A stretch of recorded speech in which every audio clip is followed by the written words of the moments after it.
Hello, everyone. I'm Dr. D. Stokes. And I'm Dr. Dwight Shiley. Welcome to the Pivot Podcast.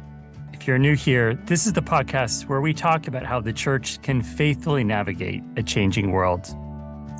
One of the key pivots we've been exploring in this series is the pivot from focusing on making and sustaining members of voluntary association institutions to making disciples of Jesus. This is not to say that faithful institutional church members can't be faithful disciples. Of course they can.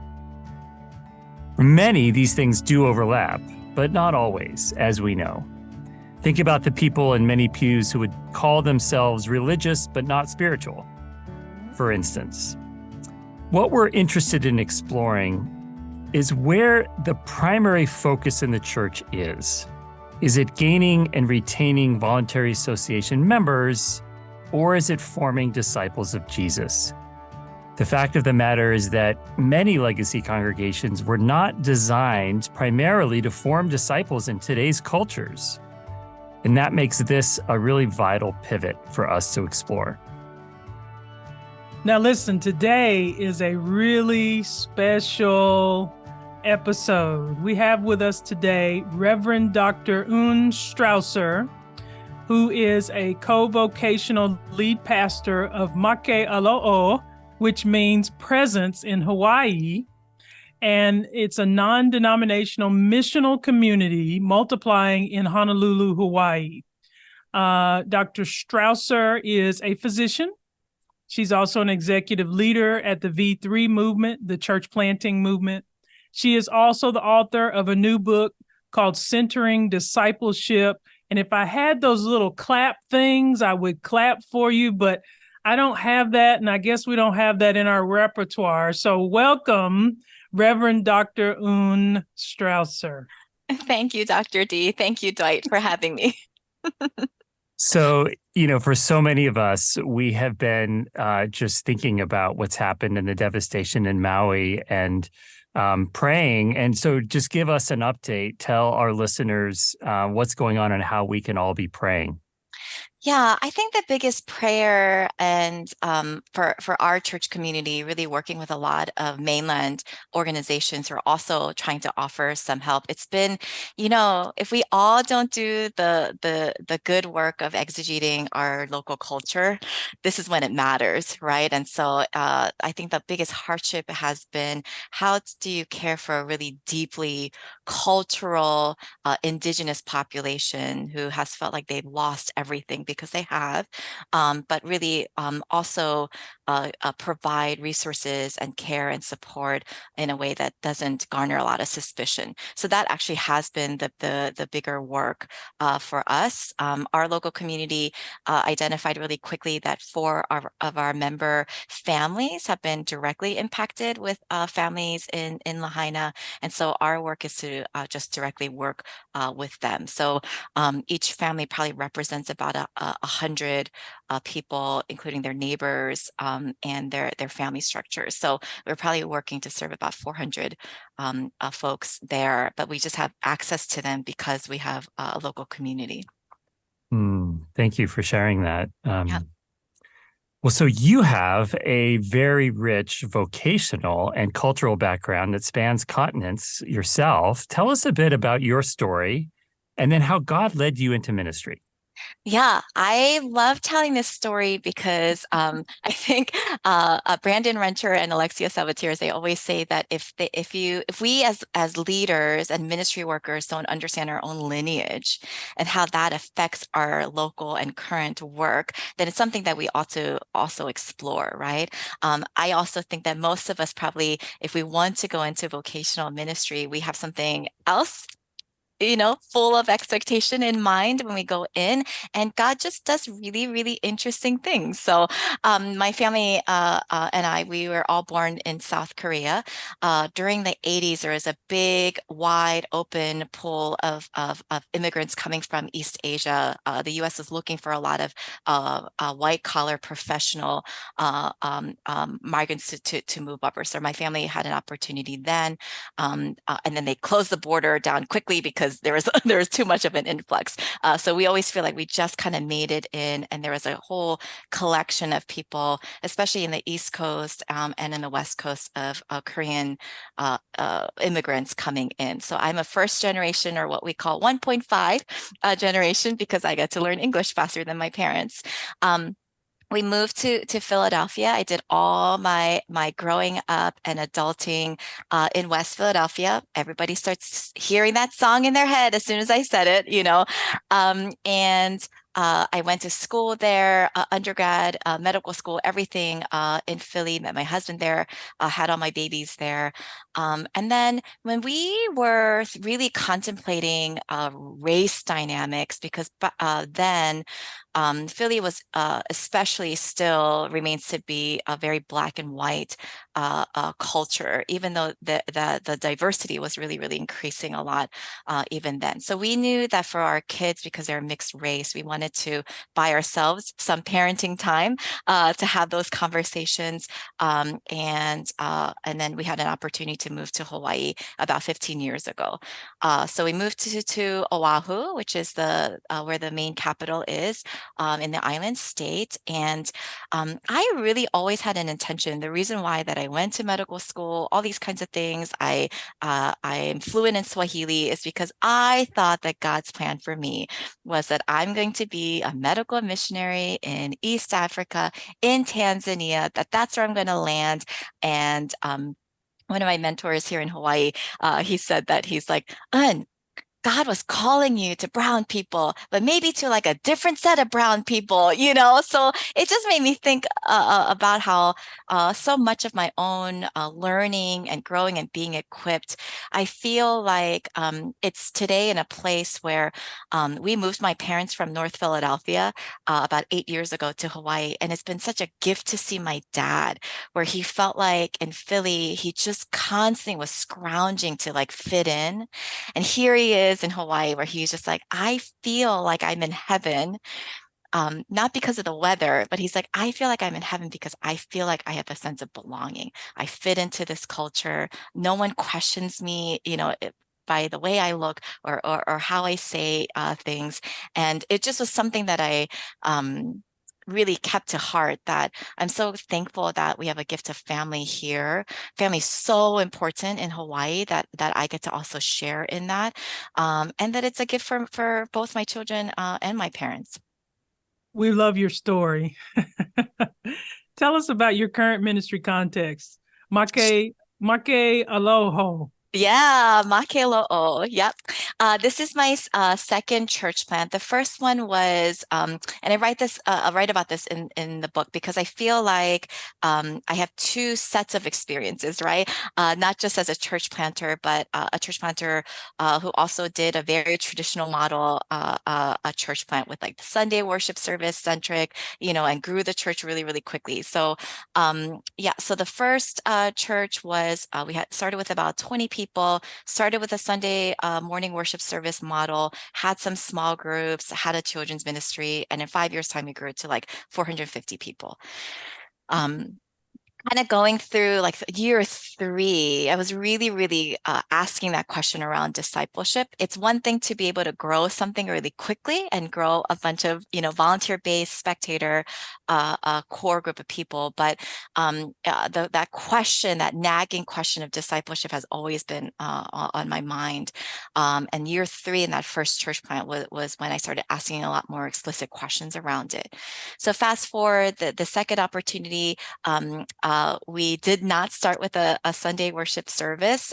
We're in year 6, and this next year will be the first year that we're going to actually have a public worship gathering that we're going to start monthly on purpose. And so I really anticipated that our church was going to stay this tiny little pocket of like 15 disciples meeting together, being equipped, growing together. And then that's what we're going to do for like the next 5 years. I'm like, Jesus, 15 people capacity. Thank you so much. I will trust you with these people. But in 6 years' time, we actually multiplied it, that construct of a discipleship core group of people, about 12 to 15 in each group, that's tethered to some sort of missional space or an identified space of mission. So it could be like a neighborhood or a network.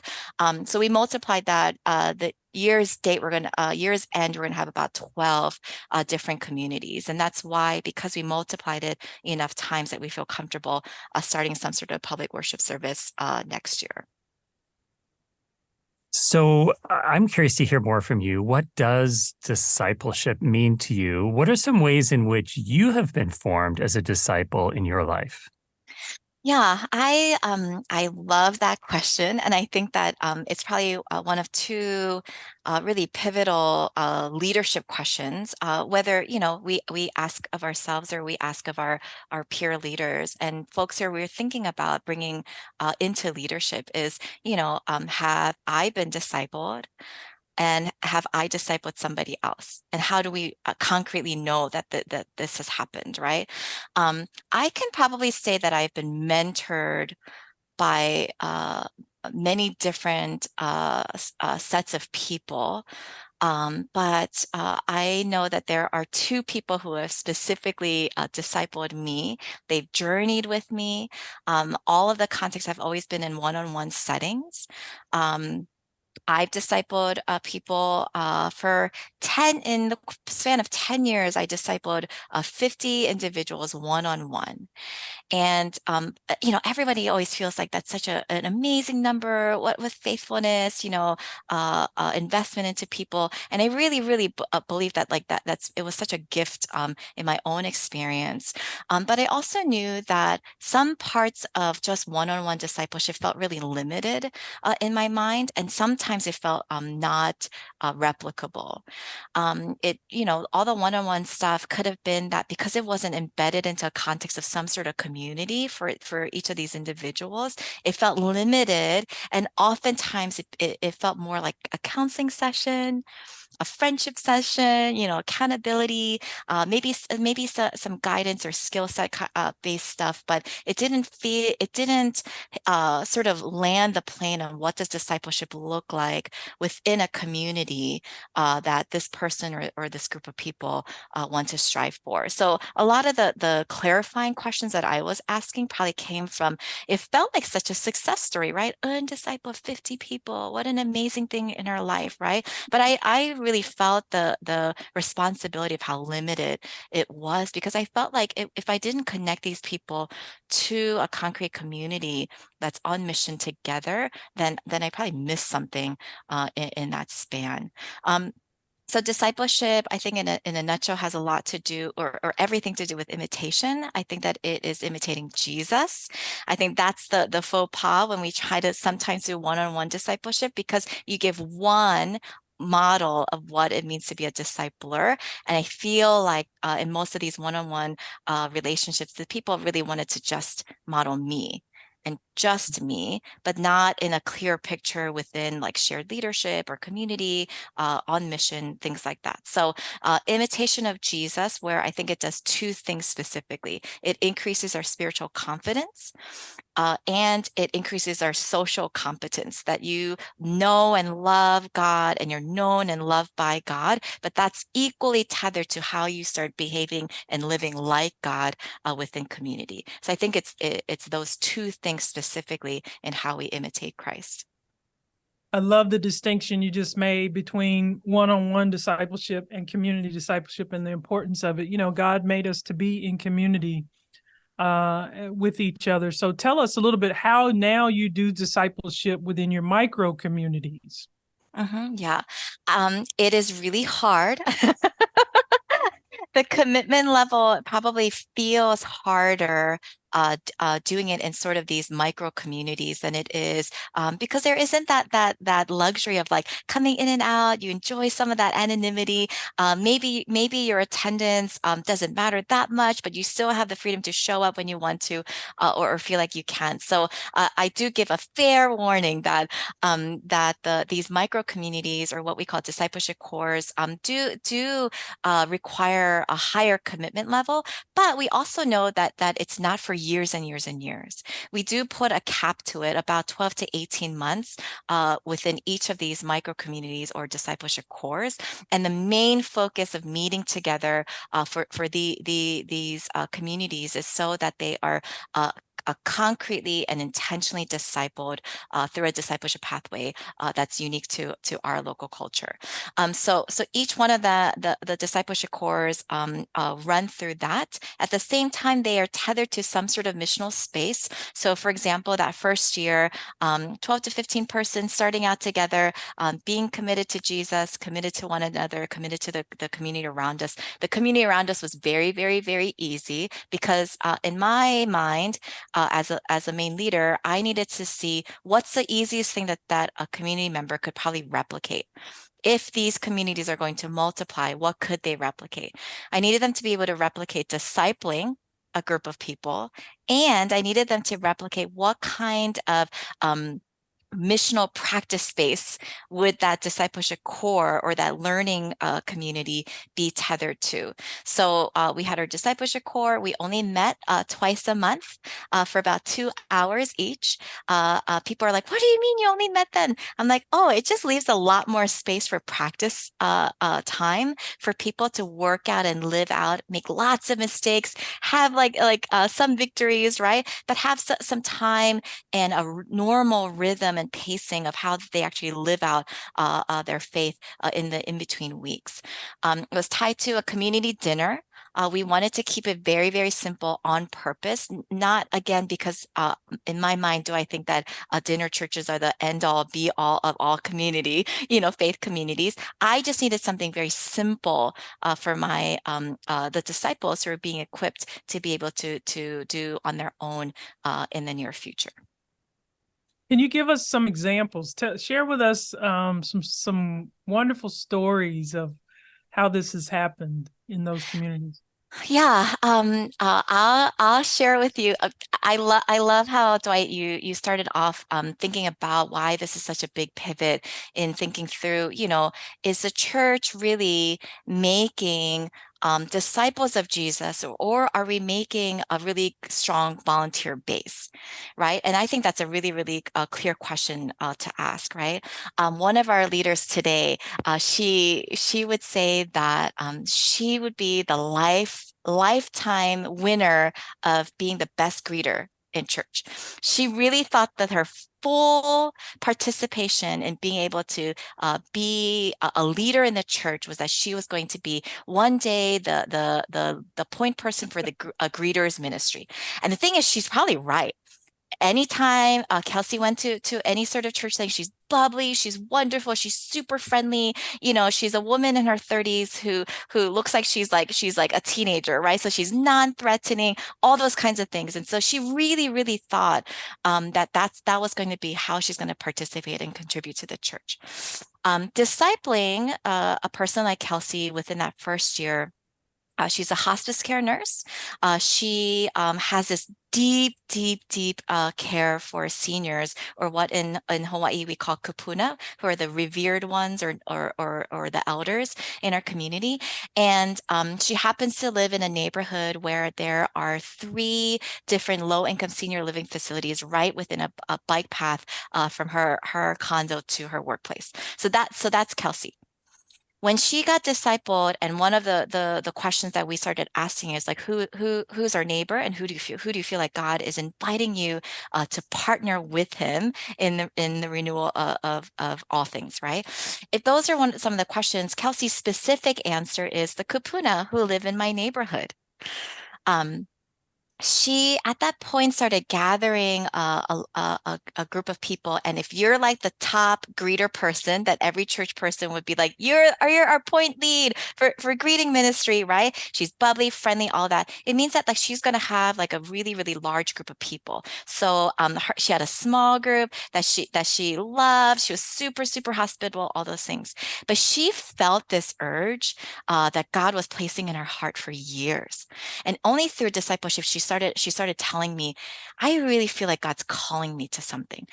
We worked on this for probably a year before she was able to utilize something that God was putting in her.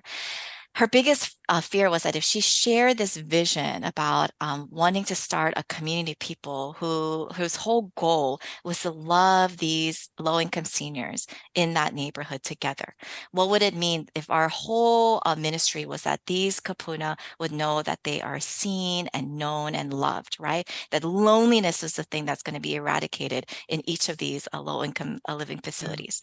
She started asking those questions, but she was so afraid that she was going to lose this group. We worked on it. We worked on the vision pitch, all that kind of stuff for months. And then when she shared this with her group of friends, it's really her friends, right? She had 25 people in that group, and she was left with 5 people at the end who said yes to that vision. So she felt like such a cost to do this. Fast forward 6 years later, when she actually stepped in and had the courage to do this. Throughout the pandemic, they provided 1 month's worth of groceries to 500 residents throughout the pandemic every single month. Her group is probably the one that City and County look to ask for how do we do low-income senior care the best. And it all sounds really awesome because it feels like so charity bound. But the truth of the matter is that Kelsey has discipleship cores now in those low-income senior living facilities. We have a heart to know that we have about 5 to 10 years to disciple these residents because they have a limitation in their own lifespan. We know that these are people who don't have a lot of family, who don't have a lot of friends. So in their own discipleship, these core groups of people make sure to make a phone call so that every resident gets a phone call every single week. And people are coming to faith because of their faithful presence within those low-income senior living facilities. So that I think, what did they start off with? I told you, community dinners are the easiest things to replicate, right? So they did bingo and pizza night. What senior doesn't love bingo? And what low-income senior doesn't want to have like free pizza every week, right? So they started doing this, and the only like Jesus-y thing that they did in the beginning was just to pray over the meal. And I remember Kelsey telling me that one of the aunties who's from a Buddhist background, she would faithfully come because she loves bingo. And she was like, I'd like to pray for dinner this week. And they're like, oh, okay, auntie. And then she does it, and she's like, I realize that you all pray to God and say, Father. And we don't say that in my faith, right? And so she's like, but I just want to give it a try. So she's just started off Father God, and then she just broke down in tears because she couldn't understand how there could be a God that she could see as a parental figure. It was those kinds of stories that eventually got built up so that now they have Jesus followers within their own living facilities where they all share resources. They love checking up on one another. Usually these facilities would be people would just keep to themselves, and things, but it's an entire community because Kelsey started seeing what would happen if an entire low-income senior living facility, if they were discipled. Now she's going to grow it so that there are actually 9 low-income living facilities identified in that one pocket neighborhood. And her big dream now is that what if an entire neighborhood became Jesus followers, and if they were discipled, would they take on the task of adopting one low-income senior from each of these living facilities, and then the entire neighborhood would actually become a family together. I just feel like that's what discipleship does. What I thought that it was going to be, okay, let's just do a structured thing for 12 months together, try this easy thing of doing a community dinner together. But I just really, really believe that, like, if discipleship is not the main thing that we want to have people work through, I really feel like we limit what all of our people who attend our churches could actually do. Kelsey would have been really, really happy being a greeter the last 6 years and thought that she was contributing really, really big. And now we get to have Kelsey who's leading, multiple communities because of the love that she has for this population of people. That is an amazing story, a beautiful one. And it just really emphasizes how, in your understanding and practice in your community, discipleship really is about loving the neighbor and really engaging missionally as well as replication and personal spiritual practice. So sometimes I think people, when they think of discipleship, that's, oh, I've just got to pray and read my Bible. But you have a very holistic understanding of that, which is really, really wonderful to see. So in your book, you make a really provocative statement. You say, the thing about discipleship is if it's not at the center, it doesn't work. Unpack that statement for us. I really believe it, Dwight. I'll just say one more thing. If discipleship is not at the center of your church, then I would suggest that something else is. If discipleship is at the peripheral, if discipleship isn't even in the scope of what your church is doing, then the next question that I would ask is, what is at the center of your church? Because if discipleship isn't, then something else for sure is. And the way that we can think about if whatever is in the center is what are our assumptions around leadership? Who do we think are leaders and who do we think are not leaders? How do we utilize our resources? Whatever's at the center is the thing that most of our resources are going to go to. And how do we divvy up our time? Whatever is at the center is what we usually give most of our time to. And so, yeah, I think the centering piece of where a thing is that we value is placed in the life of our congregation really tells us not only that we value that, but it really tells us how we behave and put our resources, time, energy, leadership towards that thing, whatever that thing is in the center. Tell us what your goals are for the next 6 years. You've accomplished so much in 6 years. What's next? Oh my gosh, Dr. D, I feel like you're like putting me on the spot. I am. What do I imagine in 6 years? My prayer every day is that I pray that I would, in my own lifetime, experience the kingdom of God here on earth, here in Hawaii, in a visible, tangible way. That even if I just get to experience just a little bit of a needle being pushed there, that's what I really, really desire to be able to see. And I happen to live in an island state where, in its own history, 90% of its residents, so local indigenous people who are living here, 90% of its residents actually were Jesus followers. So I feel like if the old adage is that history will always repeat itself, then I really long for that one day that I could see the islands in Hawaii be people who love Jesus, love their land because they love Jesus, love and include more family members because they love Jesus, think about whose rights they're going to fight for because they love Jesus, right? So in the next 6 years, I hope that I can, contribute to that here locally. But I also feel like because I believe so deeply in how leaders think about discipleship, that I really want there to be a clarity on how leaders are where leaders are placing discipleship. I think that in our era now, where church planting, there are church planting numbers statistically is not beating out how many churches are closing every year, right? I think in 2019, it was 4,000 Protestant churches closed their doors with 3,500 church planters starting, and most of the statistics are that church plants don't last the full 5 years, that they'll close within the first 5 years of start time. When I'm like looking at that kind of landscape in North America in particular, then I'm really, really curious about what centering discipleship will do to the Big C church in the West.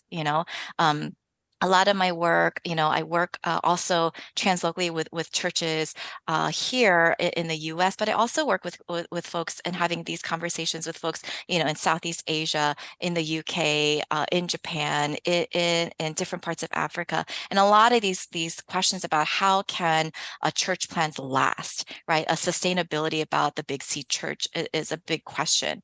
For me, I feel like it's discipleship is that bridge work why it ought to be centered is that discipleship is that bridge work of connecting the church to the city it lives in, connecting the church to what the community and community development actually looks like in their real life neighborhood, right?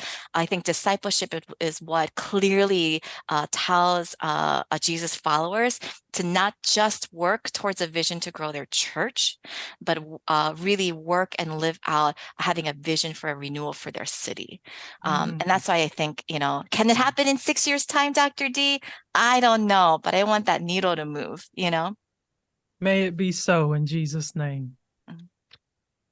So you're a church planter, and you started to touch on this a little bit in that last answer, but what would be your advice to church planters who might be listening to this conversation as they think about starting the work of a new Christian community and some ways to center discipleship in a new church plant? Yeah, that's a good question. I love thinking about it. Some of my friends and colleagues would argue that, and whenever you just think about and camp on leaders, then you're not including the entire priesthood of believers, right? I'm like, I really understand that, and I think that discipleship is for everyone. Everyone should be able to, every follower of Jesus should be able to go and make more disciples, right? I really, really believe that. I do think, though, because of where that placement of discipleship is and who determines if discipleship is centered or at the peripheral for communities, this is a leadership question, right? And so, church planters are included in that leadership, role. I think from the get-go, there's like clear pieces of how we know if a church or a community or a church plant is centering discipleship or keeping discipleship at its periphery. So for instance, if we kind of divvy it up into where do leadership resources go to, where is the community being called to, and what does the community have a vision for? If you kind of look at those three categories, I can probably walk into any community and ask those three questions and find out where discipleship is placed within its community. So the resources part, like leadership resources, who do we consider leaders? Who are we training leaders to be? What are we training them in? What skill sets do we value, right? All those kinds of things. Most of the time, I think discipleship is at the periphery when most of the leadership resources are geared towards instruction, AKA the sermon, right? If most of our senior leaders or all the folks who are coming up the pipeline in leadership, if most of their time, energy, resources, training, time, all that kind of stuff is geared towards how to give a better sermon, or kind of that worship experience, right? Then I think that there is a loss because it takes away from how much time and effort and leadership resources we would put on imitation or discipleship. So I think it's peripheral is instruction.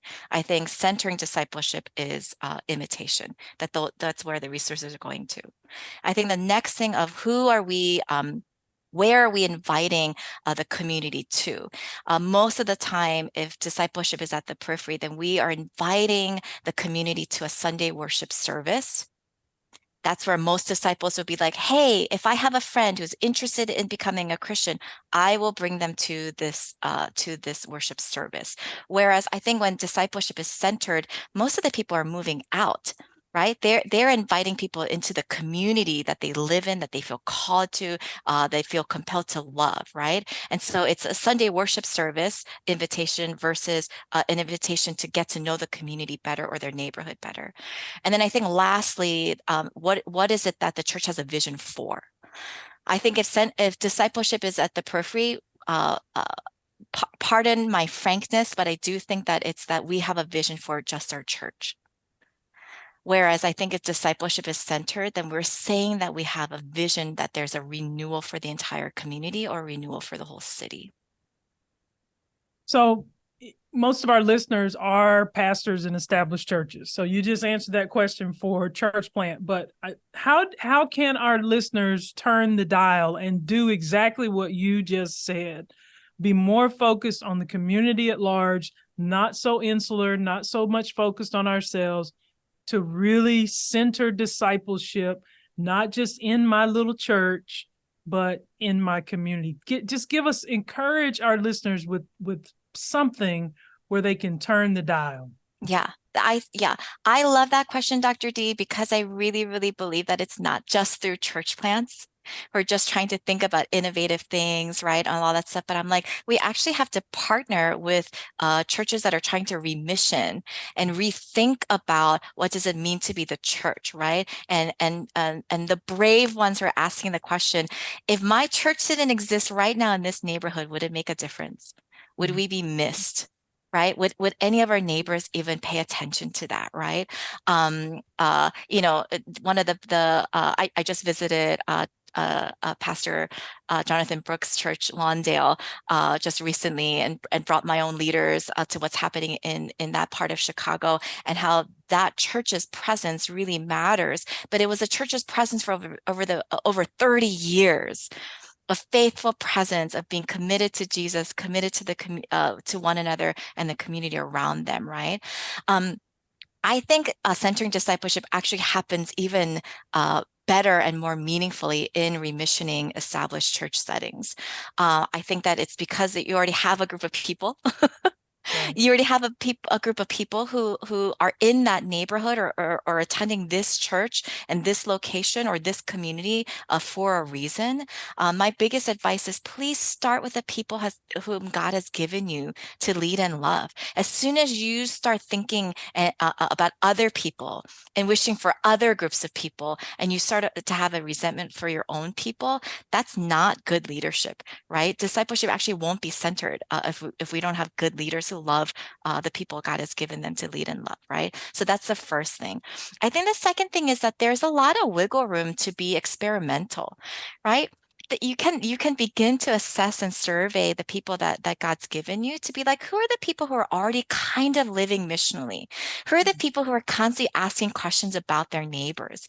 Who are the people who are hosting things to like go and do together within their neighborhoods, right? Who are the people who are already hosting dinners and meals with their neighbors? To me, they're probably the front runners of those who should be imitated as they imitate Christ, right? So in my previous context, that's what we did.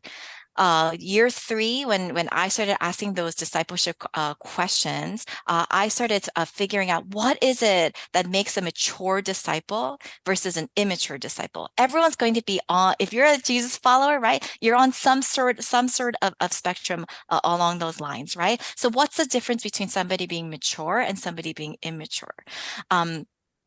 And then you start having lots of conversations with these people. What makes it so that these are the particular people that other people in my church go to for like wise counsel, right? Who are the people who are living out missionally, and those are the people that other people want to join in on to experience what it's like to live for the sake of their neighbors, right?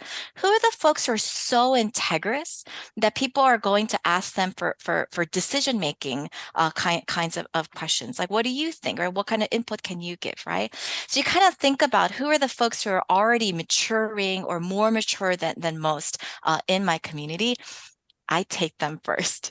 You know, in my previous context, it was we took those kinds of leaders and we took all of our small group leaders. Why? Small group leaders are already value hospitality. They already are leading groups that are neighborhood or geographically based, right? And so we took them over the course of a summer. We broke even what I wrote in Centering Discipleship, and we just did it for 12 weeks. We took those mature disciples and we took those small group leaders away for one summer where most small groups are just going to have barbecues anyway, right? A lighter schedule, meeting schedule, all that stuff. And for 12 weeks, we made sure that we were going to concretely disciple these leaders. While we're discipling them in the fall, what we had them do was just like take the time so that everybody just begins to share their stories, do testimonies, take 1 or 2 people from the group to just begin to share their stories. Over the course of 3 months, you guys will all know everyone's stories. What we did in the fall from the pulpit was we shortened our sermons from 25-minute sermons to about 10 to 15 minutes. We really, really talked about discipleship the most, and we platformed and highlighted all of our small group leaders, because our intent was that we were going to turn all the small groups into discipleship cores. They're already tethered to a neighborhood or a sense of mission, that their neighborhood are the people that they're being called to. And so 15-minute sermons, just talking about discipleship, platforming and hearing stories from these small group or neighborhood-based leaders. And then for 40 minutes, we just opened up the foyer. We put cafe tables up so that every week for an entire quarter, everybody who comes, their biggest meaningful impact was interacting with one of the neighborhood community leaders on purpose. All the communities would be kind of lying around the cafe table. They have their big neighborhood sign, right above them, and people just connected. It sounds crazy, but in the course of a year, we actually trained 85 leaders. So now they're people who have been discipled and can disciple other people. Our attendance for small groups, or what we began to call as missional communities, outnumbered our attendance on a Sunday worship service. We still were able to do both, but it's what and whom leadership started focusing on and centering, because we wanted discipleship to be focused on. So we have one last question for you. So what would be your advice to leaders who are in ecclesial traditions, perhaps that haven't emphasized discipleship as much as the one that you're in? What are some concrete steps that they can take if that's really not kind of the cultural DNA and expectation in their church context? Yeah, I think that's a really wise and strategic question you're asking, Dwight. So I really appreciate that. Yeah, I think discipleship, that word on its own, is such a loaded word that sometimes when that feels like the obstacle, then I'm like, let's not use it. Right. But when we don't use that word, it helps us to begin to clarify how would we describe what discipleship is, right? In my book, I kind of go further into this, but I think that if we just kind of talk about it more, and every church, irregardless of ecumenical background, right? Everybody wants to long to be more like Christ, right? That is the goal of a Christian, is that we are going to, every day we're maturing more and more into the likeness of Jesus, right? If that's true, I think that every church, regardless of a background, can begin to ask, what does that look like in my context now? What does imitating Jesus look like in Philadelphia? What does imitating Jesus as an entire community look like in Kansas City, right? These kinds of questions help us to clarify a little bit, what does maturing into the likeness of Christ mean? I think the second thing is to know that there are probably, in my unbiased opinion, I think there are four really, really concrete marks of mature disciples. I think it's maturing into the likeness of Christ in Christ-like character, in Christ-like theology, the way he thinks about God, he thinks about humanity. Christ-like wisdom is every disciple of Jesus equipped and know how to navigate the complexities of life, right? And in a Christ-like sentness. If we're going to follow Jesus, then we're also going to be sent by Jesus. I think those four things help us without having to use that word discipleship, right? But really to replacing it with, if we're called, all of us in our church, to imitate Jesus, what would that imitation look like in our local place? Tell our audience how they can get your book. Dr. D, your audience can get Centering Discipleship, which is published by IVP. Really, you can just go to Amazon, Barnes & Noble, or you can do www.centeringdiscipleship.com, and it'll take you straight to all the links that you need. Awesome. We appreciate you, Dr. Eun Strawser, for joining us today. And thanks to everyone for listening. May the Lord bless and keep you. We'll see you at the next episode of the Pivot Podcast.